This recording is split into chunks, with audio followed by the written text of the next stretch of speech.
Yes, ఇప్పుడు MP elections రాబోతున్నాయి కాబట్టి అన్ని పార్టీస్ కూడా ఎంపీ ఎలక్షన్స్ మీద ఫోకస్ పెట్టాయి. అట్లనే ఆకర్ష్ అంటే పార్టీల ఆకర్ష్ కొనసాగుతోంది అని చెప్పొచ్చు. ఎందుకంటే బీజేపీలో నిన్న సిట్టింగ్ ఎంపీ బీఆర్ఎస్కి సంబంధించిన sitting MP BB Patil join అయినరు. అండ్ ఇంకో ఎంపీ కూడా నాగర్ కర్నూలుకి సంబంధించిన ఎంపీ రాములు కూడా జాయిన్ అయ్యారు. సో ఏం జరుగుతోంది మరి? బీజేపీ ఇంత యాక్టివ్ ఇప్పుడు ఎలక్షన్ మూమెంట్లో కావడానికి రీజన్ ఏంటి? డైరెక్ట్గా సిట్టింగ్ ఎంపీస్ని ఆకర్షిస్తోంది కాబట్టి ఒక్కసారి మాట్లాడే ప్రయత్నం చేద్దాం. మనతో పాటు ఉన్నారు బీజేపీ ప్రధాన కార్యదర్శి ప్రకాష్ రెడ్డి గారు. సార్ నమస్తే. సార్ నమస్తే. సార్ ఏం సార్, ఎంపీ ఎలక్షన్స్ రాగానే పార్టీల ఆకర్ష అనేది స్టార్ట్ అయిపోతుందా? అదే జరుగుతోందా ఇప్పుడు బీజేపీలో? ఇప్పుడు మాకేమో ఆకర్షు, వాళ్ళకేమో వికర్షు. న్యాచురల్గా ఓడిపోయిన పార్టీలో గెలవలేమనుకున్నటువంటి పార్టీలో గతంలో 9 మంది ఎంపీలు కలిసారు టీఆర్ఎస్ పార్టీకి. ఇక వాళ్ళు అక్కడ గెలవలేమనుకున్నప్పుడు సహజంగా వాళ్ళు వెతుక్కుంటారు. అట్ ది సేమ్ టైం మా పార్టీ కూడా మేము చాలాసార్లు నుంచి ఇన్వైట్ చేసాం. అంటే ఎలక్షన్లో గెలవటానికి పార్టీ కార్యకర్తలు, పార్టీ యొక్క వ్యవస్థ, సిద్ధాంతము, గతంలో మోడీ ప్రభుత్వం చేసినటువంటి ఘన విజయాలు ఇవన్నీ కూడా కలిసి వచ్చిన ఆ గెలుపు కావాల్సినటువంటి 10,000, 20,000, 30,000 ఓట్లు అభ్యర్థి కూడా ఇంపార్టెంట్ అవుతాడు. కాబట్టి సహజంగా మేము బలమైన అభ్యర్థులు కూడా అవసరం. ఎన్నికల్లో బలమైన అభ్యర్థులే గెలుస్తారు కదా, బలమైన అభ్యర్థులు కూడా అవసరం పార్టీ యొక్క మిగతా శక్తితో పాటు. కాబట్టి ఇంకా బెటర్గా మంచి పేరు ఉన్నటువంటి నాయకులు నా పార్టీలో ఉంటే ఏ పార్టీలో ఉన్నా కూడా సహజంగా వస్తారు. కానీ మీ పార్టీలో ఎందుకు తయారు చేసుకోలేకపోతుంది? ఎందుకు అట్లా మిగతా పార్టీలను ఆకర్షిస్తోంది? మా పార్టీ ఎందుకు తయారు చేసుకోవట్లేదు? కిషన్ రెడ్డి ఏ పార్టీలు తయారయ్యాడు? మరి బండి సంజయ్ ఏ పార్టీలు తయారయ్యాడు? ఇప్పుడు నేను అందుకోసం 17 నియోజకవర్గాల్లో 17 నియోజకవర్గాలు బయట వచ్చిన వాళ్ళకి ఏమి ఇవ్వరు. మా మురళీధరరావు గారు సీరియస్గా కాంటెస్ట్ చేయడానికి సిద్ధంగా ఉన్నాడు. లేకపోతే చాలా క్యాండిడేట్లు పార్టీలో 20 సంవత్సరాలు పనిచేస్తున్నారు, చాలామంది ఉన్నారు. అట్లా అది ఆ కోణంలో వాళ్ళు వస్తేనే ఇస్తాము, వాళ్ళు ఉంటేనే గెలుస్తారని కాదు. మీకు గతంలో మేము గత ఎన్నికలలో మేము అసెంబ్లీలో 1 సీటు గెలిచిన, పార్లమెంట్ ఎన్నికల వచ్చేసరికి 4 సీట్లు గెలిచాం కదా. బండి సంజయ్ గారు ఈ పార్టీలో పుట్టి ఈ పార్టీని వేరు ఈ పార్టీలో ఉండి గెలిచాడు కదా. కిషన్ రెడ్డి గారు ఈ పార్టీలో పుట్టి ఈ పార్టీలో ఉండి గెలిచాడు కదా. గతంలో గెలిచిన ఎమ్మెల్యే నరేంద్ర గారు ఈ పార్టీలో పుట్టాడు కదా. దత్తాత్రేయ గారు ఈ పార్టీలో పుట్టి ఎంపీ అయ్యాడు, గవర్నర్ అయ్యాడు, ఎమ్మెల్యే గెలిచాడు. కాబట్టి బయట పార్టీలకి వెళ్ళి వస్తేనే మాకు ఉంటుంది అనేటువంటి అభిప్రాయం కరెక్ట్ కాదు. అట్ ది సేమ్ టైం మంచి నాయకులు ఏ పార్టీలో రావాలని కోరుకుంటాం. అయితే వాళ్ళు వస్తున్నారు కాబట్టి మా మూల సిద్ధాంతాన్ని మార్చుకొని మేము పార్టీ పనిచేయట్లేదు. నరేంద్ర మోడీ గారు ఆ పని చేయట్లేదు, అమిత్ షా గారు లేరు.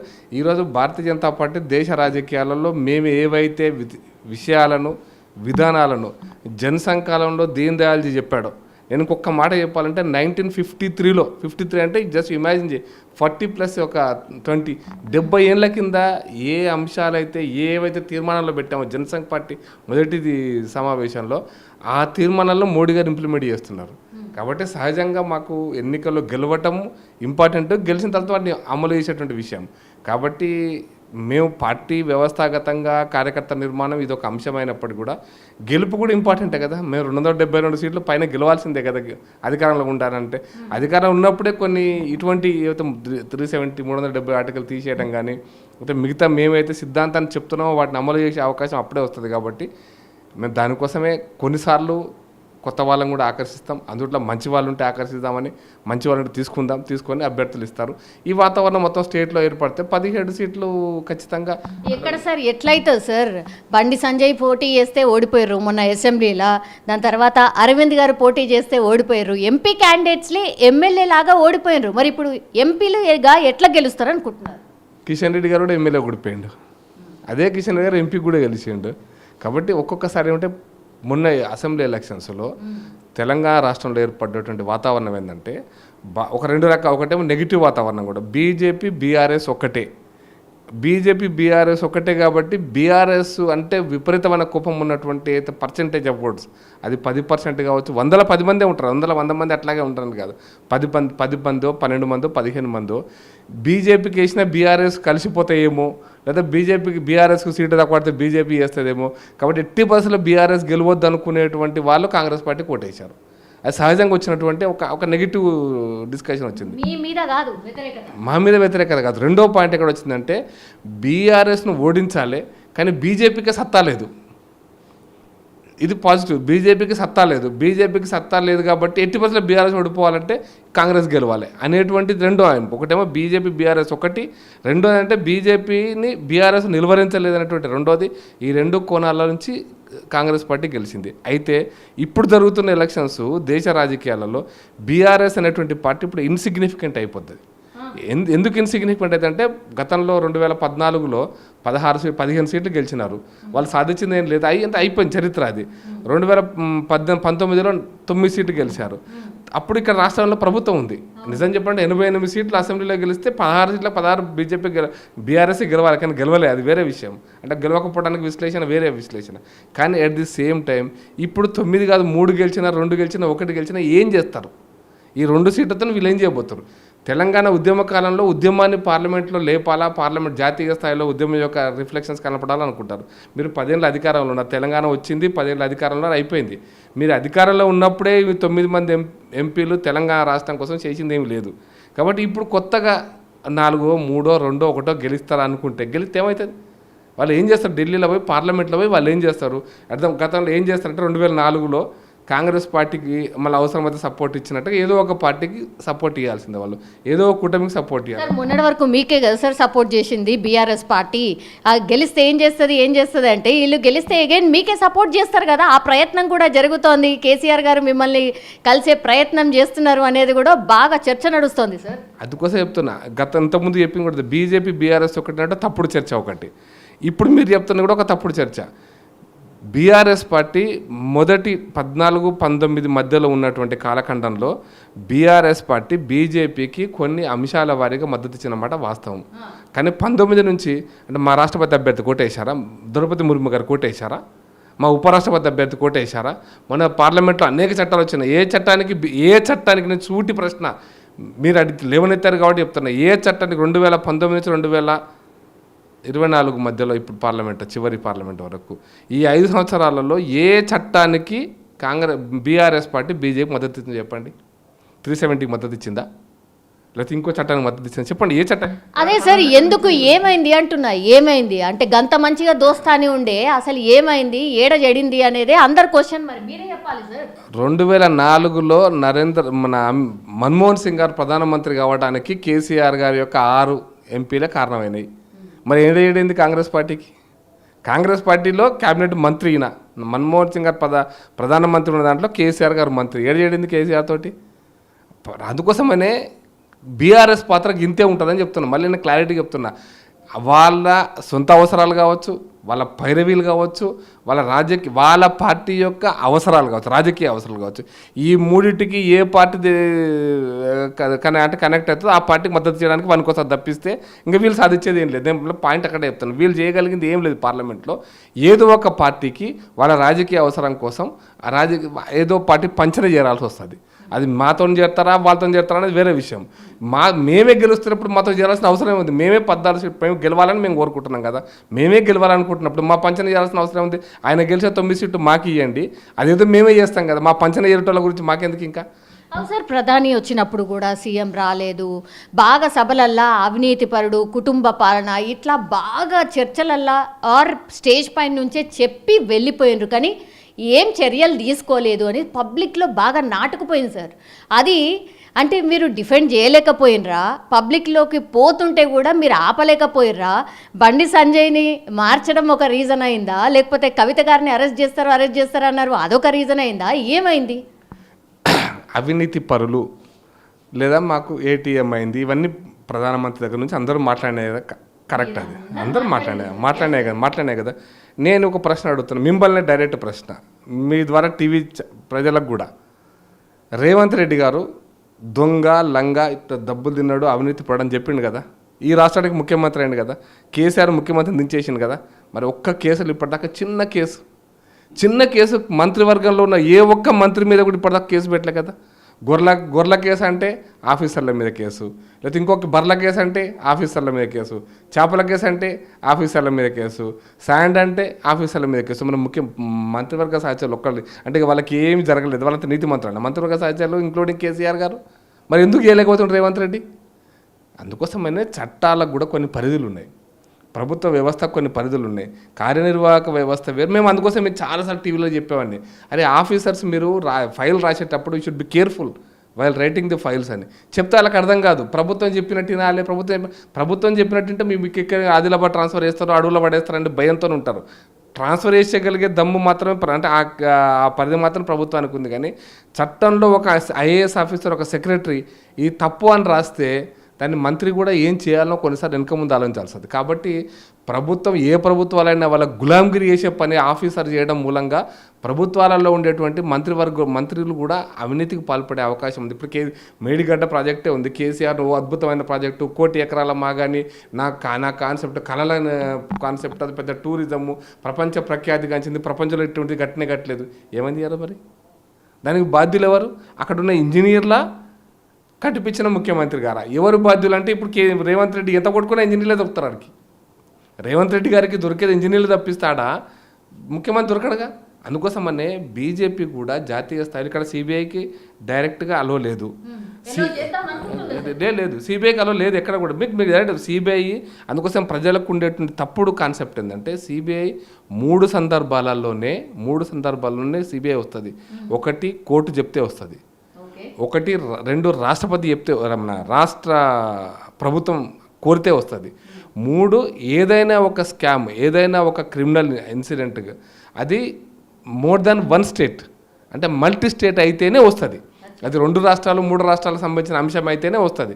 డైరెక్ట్గా ఒక రాష్ట్రంలోని ఒక ప్రభుత్వం ఇది చేస్తుంది దానికి మీరు కేసు పెట్టాలంటే కుదరదు. ఇప్పుడు మేము ఇంత ఘోరమైనటువంటి దాడులు జరుగుతున్నాయి కదా బెంగాల్లో, మేమైనా చేయగలుగుతున్నామా? Unless it is a multi state project. మీకు అక్కడ ఒక చిట్ ఫండ్ కేసు వచ్చింది, it is a multi state issue కాబట్టి వచ్చింది సిబిఐ. అన్లెస్ ఒక స్టేట్కి అయితే మమతా బెనర్జీ గారు అడిగేదాకా మనం పోవడానికి లేదు, లేదా కోర్టు డైరెక్షన్ ఇవ్వాలి, హైకోర్టు డైరెక్షన్ ఇవ్వాలి, మీ సిబిఐకి ఎంక్వైరీ కోసం సిబిఐకి డైరెక్షన్ ఇవ్వాలి, లైక్ జగన్ కేసు. అంతే తప్పిస్తే ఇప్పుడు ఈ ప్రభుత్వం కోరితే మీరు సిబిఐకి సంబంధించిన కేసు టేకప్ చేయడానికి ఎట్లాంటి అభ్యంతరం ఏం లేదా సార్? ఈ రాష్ట్ర ప్రభుత్వం కోరితే 100% మాకు ఎటువంటి అభ్యంతరం లేదు, ఏ కేసులైనా సరే. ఇది ఆర్ వెరీ క్లియర్. రాష్ట్ర ప్రభుత్వం ఇప్పుడు జగన్ గారు ఒక వాళ్ళ బంధువులకి వివేకానంద రెడ్డికి సిబిఐకి ఇచ్చారు కదా. ఎందుకు ఇచ్చారు? జగన్ కోరితేనే సిబిఐకి వచ్చింది, లేకపోతే జగన్ కోరకపోతే సిబిఐ రాదు, స్టేట్ పోలీస్ ఉంటుంది. ఇప్పుడు ఏమంటే దెర్ ఆర్ 2 సెగ్రిగేట్ చేయాలి. నేను కాంగ్రెస్ పార్టీ నాయకులను మీ ద్వారా ప్రజలు కూడా చెప్పదలుచుకున్నా, కాళేశ్వరం ప్రాజెక్టు ఏటీఎం అయిందన్నా మేము, లేకపోతే అవినీతి జరుగుతుందన్నాము, కాళేశ్వరం ప్రాజెక్టులో ఘోరంగా తప్పులు జరుగుతున్నాయి, మేము అప్పుడు చెప్పిన మాట వాస్తవం. పార్లమెంట్లో ఇప్పుడు ఉత్తమ్ కుమార్ రెడ్డి గారు మంత్రి, జలవనరుల శాఖ మంత్రి, ఆయన కూడా ఆయన అప్పుడు పార్లమెంట్ సభ్యుడు, ఒక ప్రశ్న అడిగిండు పార్లమెంట్లో, ఏటీఎం మన కాళేశ్వరం ప్రాజెక్టులో అవినీతి జరిగిన విషయం మీ దృష్టికి వచ్చిందా, వస్తే ఏ రకమైన అవినీతి ఉంది, దాని మీద ప్రభుత్వం తీసుకున్న చర్యలు ఏమిటి అని ప్రశ్న అడిగాడు. ఇంగ్లీష్లో అంటే do have received any complaint allegations అంది, కరప్షన్ అలిగేషన్ అంది Kaleshwaram but ever that is అడిగాడు. సమాధానం ఏం తెలుసా? కాళేశ్వరంలో అవినీతి జరిగినట్టుగా మాకు ఎటువంటి సమాచారం లేదు అని కేంద్ర ప్రభుత్వం పార్లమెంట్లో ఆన్సర్ చెప్పింది. అది చెప్తున్నప్పుడు అగో చూసినావా బీజేపీ బీఆర్ఎస్ ఒకటే, ఎందుకంటే అవినీతి లేదని చెప్తారు కదా వాళ్ళు. ఈడ మాట్లాడతారు, అడవై పార్లమెంట్ ఇట్లా మాట్లాడతారా బీఆర్ఎస్ లొల్లి. తేడా ఏంటంటే పార్లమెంట్లో సమాధానం చెప్పేటప్పుడు చాలా స్పష్టంగా కింది చదవరు, మనం చదవం కింది చర్చించని చేస్తాం. కాళేశ్వరానికి సంబంధించి కేంద్ర ప్రభుత్వము 1 రూపాయి కూడా ఇవ్వని మాట వాస్తవము. కాబట్టి కేంద్ర నిధులతో జరగనప్పుడు కేంద్ర ప్రభుత్వం నేరుగా జోక్యం చేసుకోవడానికి అవకాశం లేదు. అయితే మేము అడిగినా కూడా as per the government of Telangana we have not received any allegations or complaints about the Kaleshwaram అన్నారు. రాష్ట్ర ప్రభుత్వం వచ్చి, కేంద్ర ప్రభుత్వం వచ్చి, వాళ్ళ ఏజెన్సీ వచ్చి ఇక్కడ కరప్షన్ ఉంటే డబ్బా పెట్టి కరప్షన్ కాయిదాలు ఉంటే మీకు డబ్బులు వేసిపోండి మేము చూస్తామంటే కుదరదు. అట్లా రాష్ట్ర ప్రభుత్వం చెప్పే సమాచారం మీదనే పార్లమెంట్లో ఆన్సర్ ఉంటుంది. ఇది ఫెడరల్ వ్యవస్థలో, భారత పార్లమెంటరీ ప్రజాస్వామ్య వ్యవస్థలో ఇది సహజం. ఇక లేదు అంటే మీకు బీజేపీ అన్నారు కదా, లేదన్నారు కదా అంటే కాదు. అది రాష్ట్ర ప్రభుత్వం ఇచ్చిన సమాచారం మేరకు ఇప్పటి వరకు ఎటువంటి లిఖితపూర్వకమైనటువంటి మాకు ఆరోపణలు అందలేదు. ఇది కరెక్ట్. అంటే ఈ ఆన్సర్ చదవకుండా మొదటి సెంటెన్స్నే కట్ చేసి మీరు పెట్టేసేస్తే బీజేపీ ఎటువంటి ఆరోపణలు అందలేదు అని మాకు అన్నారంటే కైపాయి. అందుకోసమనే మొత్తం ప్రశ్న అది 2 పేజీల సమాధానం ఉత్తమ్ కుమార్ రెడ్డికి ఇచ్చారు కదా. మరి ఉత్తమ్ కుమార్ రెడ్డి తెలియదు ఆయన మాట్లాడుతున్నప్పుడు ప్రభుత్వ వ్యవస్థ ఎట్లా నడుస్తుంది, పార్లమెంటరీ ప్రజాస్వామ్యాలు వాళ్ళు కూడా ఉన్నారు కదా, ఎంపీలు ఉన్నారు, మంత్రులు ఉన్నారు, రాష్ట్ర మంత్రులు ఉన్నారు. కాబట్టి వాళ్ళు ప్రొసీజర్స్ తెలియక మాట్లాడుతున్నారు అనుకుంటారు కాదు. పొలిటికల్ ఆరోపణలు చేయడానికి చాలా సింపుల్గా చేస్తాం కానీ ప్రొసీజర్స్ వాళ్ళకు తెలుసు, మీకు తెలుసు, నాకు తెలుసు. బట్ అన్ఫార్చునేట్లీ ఆ పొలిటికల్ సిస్టంలో ఇటువంటి ఆరోపణలు బట్టగాల్చి మీద చేసే ఆరోపణలు. కానీ ఇప్పుడున్న పొలిటికల్ సినారియో మొత్తం మేడిగడ్డ సుట్టే తిరుగుతుంది సార్. రాజకీయం మొత్తం మేడిగడ్డ సుట్టే తిరుగుతుంది. ఇవి ఇంపాక్ట్ చూపిస్తాయి అనిపిస్తుందా ఈ ఎంపీ ఎలక్షన్స్లో? ఖచ్చితంగా ఉంటుంది. అంటే ఇప్పుడు అందుకోసం బీఆర్ఎస్ పార్టీ అధికారంలో ఉన్నప్పుడు మన అందరం కూడా చాలా చెప్పుకున్నావు, కేసీఆర్ తిమ్మిని బంబింగ్ చేస్తాడు, అరే కేసీఆర్ వాగ్దాటి ముందు మిగతా వాళ్ళంతా వేస్ట్, కేసీఆర్ ఏమన్నా వేసి పవర్లోకి వస్తాడు పోయి. కేసీఆర్ కొంచెం తక్కువ వచ్చి నాకు కాంగ్రెస్ పార్టీలో కూడా ఆయన మనసులో పంపించి గెలిపించుకొని తెప్పించుకుంటాడు. కాంగ్రెస్ పార్టీ అభ్యర్థులు కూడా ఫండింగ్ చేస్తుండే. ఇవన్నీ మనం చర్చించుకున్నాం ఎలక్షన్ల ముందర.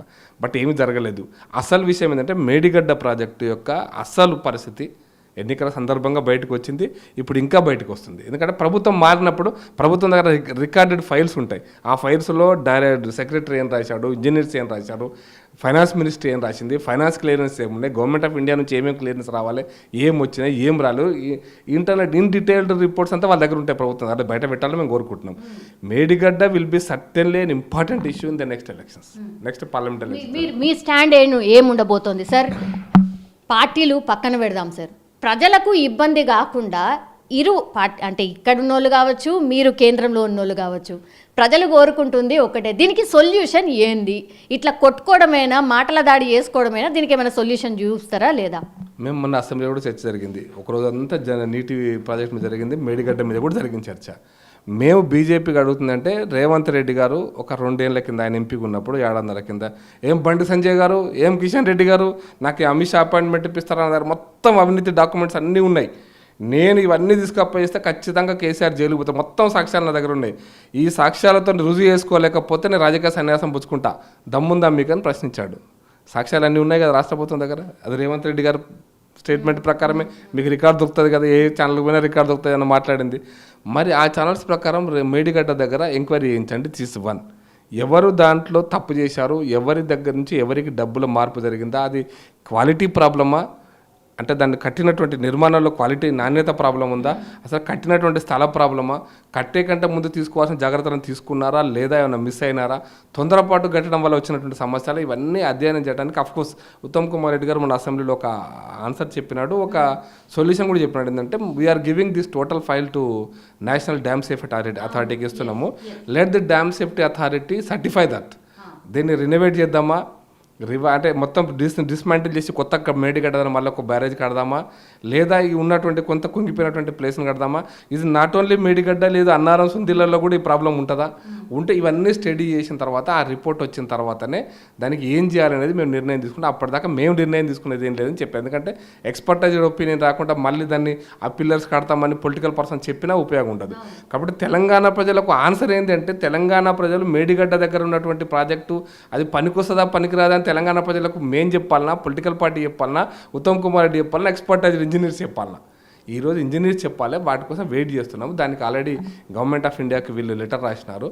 లేదా government of India team, expertised team రానియండి. వచ్చినాక అసలు జియోగ్రఫికల్గా, జియోలాజికల్గా ఆ సైటు కరెక్టా, ఎంత డెప్త్లో అది ఇసుక ఉంది, ఆ ఎంత డెప్త్కు పోయి దాన్ని బ్యారేజ్ నిర్మాణం చేయాలా, ఇప్పుడున్న ఇసుక కాకుండా ఇంకా ముందుకు పోవాలన్నా, వెనకకు పోవాలన్నా, ఆల్ దీస్ థింగ్స్ ఇవన్నీ కూడా ఇఫ్స్ అండ్ బట్స్ చాలా ఉన్నాయి. కాబట్టి అప్పుడు అది వచ్చేదాకా వెయిట్ చేయాలి తప్పిస్తే ప్రజలకు ఏం చెప్తాం? ఇప్పుడు కేటీఆర్ లాంటి వాళ్ళు దుందుడుకు మాటలు, నేనేమంటుంటే ఒక చదువుకున్నారే కానీ చదువురాని మాటలు మాట్లాడితే అర్థం లేదు. రైతుల కోసం నీళ్ళు ఏంటి, ఏడాపమంటావు నీళ్ళను? ఇప్పుడు Medigadda is the primary nucleus of the project. అక్కడే స్టాప్ చేస్తే అక్కడ నుంచి లిఫ్ట్ చేస్తుంది, ఇలా అన్నారంలో పోసి అక్కడ నుంచి మిగతా 15 ప్రాజెక్టులు అయితే మీరు అంటున్న కాళేశ్వరం ప్రాజెక్టులకు కాలువల ద్వారా నీళ్ళు ఇవ్వాలి. అది శ్రీరామ్ సాగర్కి ఇచ్చినా, ఎస్ఆర్ఎస్పీకి ఇచ్చినా, ఎక్కడి నుంచి ఇచ్చినా అదే ప్రాజెక్ట్, ఎల్ఎండికి ఇచ్చినా అక్కడ నుంచి ఇవ్వాలా. ఇప్పుడు మేడిగడ్డ దగ్గర లిఫ్ట్ చేయాలి, మేడిగడ్డ దగ్గర నీళ్ళని ఆపాలనా వద్దా అనేటువంటిది ప్రధాన సమస్య కదా. అది ఎవరు సర్టిఫై చేయాలా? నువ్వు నేను అంటున్నా కేటీఆర్ అనేటువంటి మూర్ఖుడు అనే పదవి ఉపయోగిస్తున్నా. ఎందుకంటే చదువుకున్న మూర్ఖుడు అంటున్నా. ఈ భాష మాట్లాడి పొలిటికల్గా రెచ్చగొట్టి, నిన్నేదో యాత్ర తీసుకపోయినా వాడు పొలిటికల్ రెచ్చగొట్టి ప్రజలకు నీళ్ళు ఇస్తావా ఇయ్యవా, కరువు వస్తుంది కదా అంటే, కరువు వస్తే నీళ్ళు తీసుకొచ్చి ఇవ్వడమేనా, నీళ్ళు చంపడమేనా? ఇంకా అందుకోసమనే దుందుడుకు మాటలు రాజకీయమే కోణంగా పాలిటిక్స్ ఇటువంటి పనులు చేయకండి కేటీఆర్ గారు. మీరు చదువుకున్న వాళ్ళైతే let the dam safety authority or let the expertise engineers committee certify అది ఎక్కడ అది ఉంచాలన్నా, డిస్మాంటిల్ చేసి కొత్త బ్యారేజ్ కట్టాలన్నా, బ్యారేజ్ కడితే దీన్ని ఉన్నదాన్ని స్ట్రెంథెన్ చేయాలన్నా, ఒకవేళ నీళ్ళు ఆపితే ఎంతవరకు ఆపి మనం లిఫ్ట్ ఇవ్వచ్చు, లేదా బాగా నదిలో ప్రవహిస్తున్నప్పుడే లిఫ్ట్ ఇవ్వచ్చా, అది ఎంత అవకాశం ఉంది, ఇవన్నీ కూడా వీ హ్యావ్ టు వెయిట్. దానికి రిపోర్ట్ వచ్చేదాకా వెయిట్ చేయాలి. ఆ రిపోర్ట్ కూడా తెప్పించుకోవాలి ప్రభుత్వం. ఒకవేళ కేంద్ర ప్రభుత్వం మీద ఇంట్రెస్ట్ లేకపోతే ఈ రాష్ట్ర ప్రభుత్వమైన ఎక్స్పర్టైజ్ కమిటీ చేయాలి ఇంజనీర్లది. వాళ్ళ యొక్క సజెషన్స్ ప్రకారమే బిల్లు నడపాలి తప్పిస్తే నేను ఇంజనీర్ కాదు, ఆయన ఇంజనీర్ కాదు, ఇష్టమైన మాట్లాడితే పాలిటిక్స్లో అది మంచి పద్ధతి కూడా కాదు. ప్రజాధనం మళ్ళీ వృధా అవుతుంది. సార్ ఇప్పుడు ఎంపీ ఎలక్షన్స్లో 1, 2, 3 ఏముంటాయి అంటే ఏం ఇష్యూస్ ఉంటాయి? ఎంపీ సీట్లు కొట్టాలంటే మీ పార్టీ ఏ దిశగా ఆలోచిస్తుంది, ఏం టేకప్ చేయబోతోంది, ప్రజలకు ఏం చెప్పబోతోంది? నేను చాలా స్పష్టంగా చెప్తున్నాను. మాకు ఎందుకు కొట్టాలనేదానికి నెంబర్ వన్ దేశ రాజకీయాలలో ఇప్పుడు 2 కూటమిలు ఉన్నాయి. ఎన్డీఏ కూటమి, యూపీఏ కూటమి ఉంది. ఈ రాష్ట్రంలో ఎన్డీఏ కూటమి మేముగా బీజేపీగా పోటీ చేస్తున్నాం, మాకు ఇక్కడ అలయన్స్ లేదు. యూపీఏ కూటమిగా కాంగ్రెస్ పోటీ చేస్తుంది, వాళ్ళకు కూడా సిపిఐ అలయన్స్ ఉంటుందో ఉండదో తెలియదు. కాబట్టి దేశంలో రాబోయేటువంటి ప్రభుత్వం జాతీయ స్థాయిలో ఏ ప్రభుత్వం ఉండాలి, ఈ దేశాన్ని నెక్స్ట్ 5 సంవత్సరాల పాటు ఎవరు నడపాలనే దాని మీద ఎన్నికలు జరుగుతాయి కూడా, జరగాల్సింది కూడా అదే బేసిస్ మీద. కాబట్టి బీఆర్ఎస్ ఇన్సిగ్నిఫికెంట్ అన్న. The role of BRS in the next parliament elections are insignificant. వాళ్ళకేం వాళ్ళ పాత్ర లేదు, వాళ్ళది ఏం లేదు, వాళ్ళకి ఉండాల్సిన. So you decided that BRS ఇక సంపేయాలి అని ఫిక్స్ అయినట్టు? మేము సంపాలని కాదు, వాళ్ళ బాధ్యత వాళ్ళకు లేదు. ఇప్పుడు నేను ఒక పాయింట్ చెప్తాను. టీఆర్ఎస్ పార్టీని బీఆర్ఎస్ కన్వర్ట్ చేసినప్పుడు, బీఆర్ఎస్ అనే పార్టీ పెట్టి తెలంగాణ కోసం పుట్టిన పార్టీ, తెలంగాణ వాదాన్ని పక్కన పెట్టి నేను చేసేసుకుని నేను కాదంటలేను, తెలంగాణ వాదాన్ని పక్కన పెట్టి కేసీఆర్ గారు అదే సందర్భంలో జాతీయ రాజకీయాలను ప్రభావితం చేయడం కోసం నేను బయలుదేరుతున్నా అని చెప్పినాడు. ఆయన బయలుదేరలే. దేశంలో ఎన్ని ప్రాజెక్టులు కట్టాలి, ఎన్ని టీఎంసీల నీళ్ళు ఉన్నాయి, ఇంత పవరు, ఇంత ఇన్ఫ్రాస్ట్రక్చరు, ఇంత వ్యవసాయం, ఇంత కథ ఏవో చెప్పినాడు. ప్రజలు నమ్మలే. అక్కడ సంగతి దేవుడికి ఇక్కడనే నమ్మలే. మహారాష్ట్ర, కర్ణాటక లాంటి సీట్లలో కాంటెస్ట్ చేయడానికి వాళ్ళకి దమ్ము కూడా లేదు, కెపాసిటీ కూడా లేదు. ఒక ప్రాంతీయ పార్టీ బీఆర్ఎస్ మార్చుకున్నది ప్రాంతీయ పార్టీ. తెలంగాణ రాష్ట్రంలో ఓడిపోయిన పార్టీ 4 సీట్లు, 5 సీట్లు, 3 సీట్లు గెలిచినా కూడా 8 సీట్లు గెలిచినా అనుకుందాం. అప్పుడు గెలిచే అవకాశమే లేదు, కానీ వాళ్ళు గెలిచే 0నే, కానీ గెలిచినా చేయగలిగింది ఏం లేదు. కాబట్టి తెలంగాణ రాజకీయాలకు కరెక్ట్గా సూటిగా ప్రశ్నిస్తే దేశంలో నరేంద్ర మోడీ ప్రభుత్వం ఉండాలన్నా, బీజేపీ నాయకత్వంలో బీజేపీ ప్రభుత్వం ఉండాలన్నా, బీజేపీ ఏతర ప్రభుత్వం ఉండాలన్నా, ఇది తెలంగాణ ప్రజల ముందు ఉన్నటువంటి సవాల్ అంతే. ఇంకా వేరే చర్చ లేదు ఇక్కడ. ఎందుకంటే జరుగుతున్నాయి పార్లమెంట్ ఎన్నికలు, ఎంపీలు గెలిచినా ఈ రాష్ట్ర ప్రభుత్వం మారేదేం లేదు. 17 ఎవరు గెలిచినా, బీఆర్ఎస్ గెలిచినా ఈ రాష్ట్ర ప్రభుత్వం మారేది లేదు. బెస్ట్ ఎగ్జాంపుల్ రాజస్థాన్లో అసెంబ్లీలో బీజేపీ ఓడిపోయింది పోయినసారి, 25 బీజేపీ గెలిచింది. కానీ అశోక్ గెహ్లాట్ 5 సంవత్సరాలు ముఖ్యమంత్రిగా ఉన్నాడు. కూల్చే ప్రయత్నాలు అయితే జరుగుతూనే ఉన్నాయి కదా, ఈడ కూడా బెదిరిస్తున్నట్టున్నారు కదా సార్. లక్ష్మణ్ గారు మొన్న మాట్లాడుతూ కూడా ఇంకా 2-3 నెలల తర్వాత ఈడ కూడా ఉండదు అని. సార్ కూల్చే కుట్ర ఏంది సార్? అట్లా ప్రభుత్వం సుస్థిర ప్రభుత్వం ఉంది, ఎందుకు ఇట్లా ప్రయత్నాలు జరుగుతున్నాయి అనేది ఒక చర్చ ఉంది సార్ మీ మీద. అసలు ఇంట్రెస్టింగ్ ఏంటంటే ఈ ప్రయత్నం అనేది ఎవరు చేస్తారు? నేను ప్రకాష్ రెడ్డిని, నేను కిషన్ రెడ్డి గారు, లేకపోతే ఇంక లక్ష్మణ్ గారు, ఇంకెవరన్నా కాంగ్రెస్ ఎమ్మెల్యేలో, కాంగ్రెస్ ఎంపీలో, కాంగ్రెస్ నాయకులతో మాట్లాడకుండా మేమే మాట్లాడతామా? మీరు లాజికల్గా చెప్పండి. కాంగ్రెస్ నాయకులు అంటే వన్ సైడ్ ఉంటుందా? లవ్ ఏమని ఎప్పుడన్నా అంటే కాంగ్రెస్ పార్టీలోంచి ఉన్న అసమ్మతి, అంటే కాంగ్రెస్ పార్టీ అసమ్మతిని మీరు రాజేసుకుంటారు కదా, మేము కాదుగా రాజేసేది. కాంగ్రెస్ పార్టీలో ముఖ్యమంత్రిని గౌరవించరు, ముఖ్యమంత్రిని ఇంకొక ఉప ముఖ్యమంత్రిని పెడతారు, మంత్రులందరూ కూడా ఎవరికి వాళ్ళు ఇండిపెండెంట్గా యాక్ట్ చేస్తారు. ఒక ఆయన ఎమ్మెల్యే ఒక పార్టీ నాయకుడు జాయిన్ చేసుకుంటే అటెండ్ చేసుకుంటే ఇంకో ఎమ్మెల్యేలు పెడతాడు. ఆయన రేవంత్ రెడ్డి వర్గం. కాంగ్రెస్ పార్టీలోనే వర్గాలు ఉంటాయి. కాంగ్రెస్ పార్టీ అదొక రాజకీయ సిద్ధాంతం ఉన్న పార్టీ కాదు, రాజకీయం కోణం ఉన్న పార్టీ, ఒక ఆలోచన ఉన్న పార్టీ కాదు. లూప్ హోల్స్ పట్టుకొని మీరు మెల్లగా స్టార్ట్ చేస్తారు. మేము స్టార్ట్ చేయడం కాదు. నేను నిన్న హిమాచల్ ప్రదేశ్లో జరిగినటువంటి సంఘటనలో వీరభద్ర సింగ్ అని మా తప్పు పక్కన పెడదాం, మాది ఏందనేది పక్కన పెడదాం. వీరభద్ర సింగ్ గతంలో ముఖ్యమంత్రి హిమాచల్ ప్రదేశ్, ఆయన కొడుకే చెప్తున్నాడు నాకు గౌరవం లేదు, నేను ఇంత పెద్ద సీనియర్ లీడర్ను, నాకు ఆ ముఖ్యమంత్రి కోసం అపాయింట్మెంట్ ఇస్తలేడు, అందుకోసమే నేను నిరసన చెప్పిన. అంటే ఏదో వాళ్ళు డ్యామేజ్ కంట్రోల్ కింద వాళ్ళు చేసుకుంటున్నారు. అంటే కాంగ్రెస్ పార్టీని ఎవ్వరు పడగొట్టరు మేడం. నేను చాలా క్లారిటీగా చెప్తాను. కాంగ్రెస్ పార్టీని ఎవరు మేమేదో కుట్ర చేస్తాం, ఎవ్వరు కుట్ర అయ్యారు. కాంగ్రెస్ పార్టీకి వాళ్ళే కుట్రలు చేసుకుంటారు. అది సహజమైనటువంటి లక్షణం. దాని గురించి కాంగ్రెస్ పార్టీ అట్లా లేకపోతే అసహజం. అట్లా లేకపోతే అసహజం, ఉంటే సహజం అది. కాబట్టి కాంగ్రెస్ పార్టీలో మన వీళ్ళు ఉంటా, అశోక్ చవాన్ ఉంటాడా, మన ఈయన ఉంటాడా, ఆయన ఉంటాడా, లేకపోతే జ్యోతిరాజ్ సింధియా ఏం చేస్తాడు, ఇవన్నీ కాంగ్రెస్ పార్టీ వాళ్ళకి వాళ్ళు. ఇప్పుడు దిగ్విజయ్ సింగ్ ఒక రాజకీయం, అశోక్ గెహ్లాట్ ఒక రాజకీయం, లేకపోతే కమల్నాథ్ ఇంకో రాజకీయం. సార్ అన్ని పార్టీస్లో గ్రూప్స్ ఉన్నాయి సార్, మీరు అట్లా అనడానికి లేదు. మీ దాంట్లో లేవా సార్? ఉన్నాయి కదా మీ దాంట్లో కూడా గ్రూప్స్. నేను మా దాంట్లో గ్రూప్స్ అంటే మేము ఇంటర్నల్గా కొంతమంది ఫ్రెండ్స్, బట్ అల్టిమేట్గా వీ హ్యావ్ అన్ ఐడియాలజీ. నాకు ఈ ఒక సంఘటన ఇష్టం లేకపోయినా నేను అంటే బ్రాడర్ విజువల్స్ అంటే ఒక కోణం ఉంటుంది కదా, అంటే ఆ లక్ష్యం కోసం పనిచేస్తున్నప్పుడు ఈ పదవులు, ఈ అధికారం, ఈ యాక్టివిటీ నన్ను గౌరవించారా, కుర్చీ ఇచ్చారా, కుర్చీ లేదా, చాలా చిన్న విషయాలు, వాటి గురించి ఆలోచించాం. అందుకోసం లక్ష్యం లేనటువంటి పార్టీ కాంగ్రెస్ పార్టీ. నీ లక్ష్యం ఏదో తెలియదు. ఇప్పుడు మేము చాలా స్పష్టంగా జాతీయవాదము, ఈ దేశాన్ని మహోన్నతమైన దేశంగా నిర్మాణం చేయటం, పరంవాయి బస్తీ తీసుకుపోవడం మీ దేశాన్ని అనుకున్నప్పుడు, ఇంకా మాకు అది లక్ష్యం ఫిక్స్ అయినప్పుడు ఇవన్నీ చిన్నవి కదా. ఏక జన్మకి ఆ బారు హో ఇసి హేతు జీవనధారాన్ని మేము కోరుకుంటున్నప్పుడు, ఈ జీవితమే చిన్నదైనప్పుడు ఈ పార్టీ ఇంకా చిన్నది కదా. అందుకోసం పార్టీలో అంతర్గతంగా వ్యక్తులు వస్తుంటారు, పోతుంటారు. ఎంతమంది చూడలేదు, నేను చాలామంది చూసిన కొట్లాడుకున్న వాళ్ళు, మీటింగ్లో తిట్టుకున్న వాళ్ళ సంఘటనలు కూడా చూసిన నా సుదీర్ఘమైనటువంటి రాజకీయ జీవితంలో. కాబట్టి అవన్నీ కూడా మాకు చాలా చిన్నవి ఇంటర్నల్ విషయాలు. బట్ ఓవరాల్గా ఐడియాలజికల్ లైన్ లేనటువంటి పార్టీ కాంగ్రెస్ పార్టీ. అక్కడ గ్రూపులే ఉంటాయి, ఐడియాలజీ లేదు, పాడు లేదు, ఇంకేమీ లేవు. అధికారము, గ్రూపులు, పవరు ఈ సెక్టార్లో పనిచేస్తుంది. దానికో సిద్ధాంతం లేని పార్టీ కాబట్టి లక్ష్యం అనేటువంటిది నిర్ణయించబడలే కాంగ్రెస్ పార్టీ. కాబట్టి లక్ష్య సాధన అనేటువంటిది వాళ్ళకు కోణమే లేదు. కాబట్టి వాళ్ళ దాంట్లో 196 గ్రూపులు ఉంటాయి, ఆ గ్రూపులలో ఇది ఒక భాగం. కాబట్టి వాళ్ళే పడగొట్టుకుంటారు. రేవంత్ రెడ్డి గారికి నేను అప్పుడప్పుడు జోకేసి ఉంటాను, నెక్స్ట్ ఎలక్షన్స్ తర్వాత ఏముంటుందంటే అది రేవంత్ రెడ్డి కాంగ్రెస్ ఉంటుంది, రేవంత్ రెడ్డి కాంగ్రెస్ పార్టీ ప్రభుత్వం ఉంటుందా, లేకపోతే ఇంకోవారు ప్రభుత్వం ఉంటుందా తెలియదు. కాంగ్రెస్ ప్రభుత్వం ఉంటుందా అంటే రేవంత్ రెడ్డి అయితే ముఖ్యమంత్రి ఉంటుండొచ్చు, కాంగ్రెస్ ప్రభుత్వం ఉంటుందా లేదా తెలియదు, మరి తెలియదు. అందుకోసం ఇట్లా ఎన్నో చర్చలు జరుగుతుంటాయి. కాబట్టి కాంగ్రెస్ పార్టీని ఎవ్వరు పడగొట్టారు, కాంగ్రెస్ పార్టీకి ఎవ్వరు కుట్రయ్యారు, వాళ్ళే కుట్రలు చేసుకుంటారు, వాళ్ళే పీక్కుంటుంటారు, ఒకటి కాలు పైకి తోడు కాలు గుంజుకుంటుంటారు. కాబట్టి కాంగ్రెస్ పార్టీ గురించి నిశ్చింతగా ఉంటాం మేము. ఆ పార్టీ అధికారంలోకి వస్తే ఎవరికి ఏం ప్రాబ్లం ఉండదు, అన్ని గుంజుకుంటూనే ఉంటాం అనుకుంటాం మేము. ఎన్ని సీట్స్ వస్తాయి సార్? మేము లక్ష్యం 17. మళ్ళీ క్లారిటీగా ఇప్పుడు మీకు 4 సీట్లు తగ్గించాం అనుకోండి, 4 సీట్లు ఏ సీటు తగ్గినా అంటారు, మాకు అట్లా అది ఉండనే ఉండదు. రెండో పాయింట్ చెప్తా, చాలా క్లారిటీగా ఉన్నది ఏంటంటే, నిజంగా జాతీయ రాజకీయాల మీద ప్రజలకు అవగాహన వచ్చి జాతీయ రాజకీయాలు వాళ్ళని ప్రభావితం చేస్తే పక్కా 10 గెలిచే అవకాశం ఉంటుంది. అవి లేదనుకోండి, అట్లా లేదు మాకు మరీ బాగా మోడీ ప్రభుత్వం వ్యతిరేకం ఉందనుకోండి, 2 సీట్లు కూడా గెలిచే అవకాశం ఉంటుంది. అంటే నేను ఎగ్జాంపుల్ చెప్తున్నా. కాబట్టి మేము విశ్వాసం ఉన్న ఈరోజు దేశ రాజకీయాల పరిస్థితులను మీరు ఆ ముఖ చిత్రాన్ని ముందర పెట్టుకుంటే మోడీని లేదా బీజేపీ ప్రభుత్వాన్ని నిలువరించగలిగేటువంటి శక్తి గతంలో అసెంబ్లీ ఎన్నికలలో మా పట్ల ప్రజలకు ఎటువంటి అభిప్రాయం ఉందో ఏదో దేశ ప్రజలందరికీ కూడా కాంగ్రెస్ పట్ల అటువంటి అభిప్రాయం ఉంది.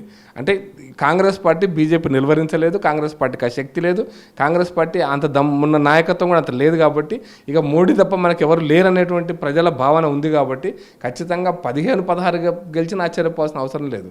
కాబట్టి ఆ వాతావరణం వచ్చిందనుకోండి, ఎవరు ఆపలేరు. ఇప్పుడు మీకు రాజస్థాన్లో కూడా 25కి 25 గెలిచిన ముఖ్యమంత్రి ఆడ బీజేపీ కాదు, కాంగ్రెస్.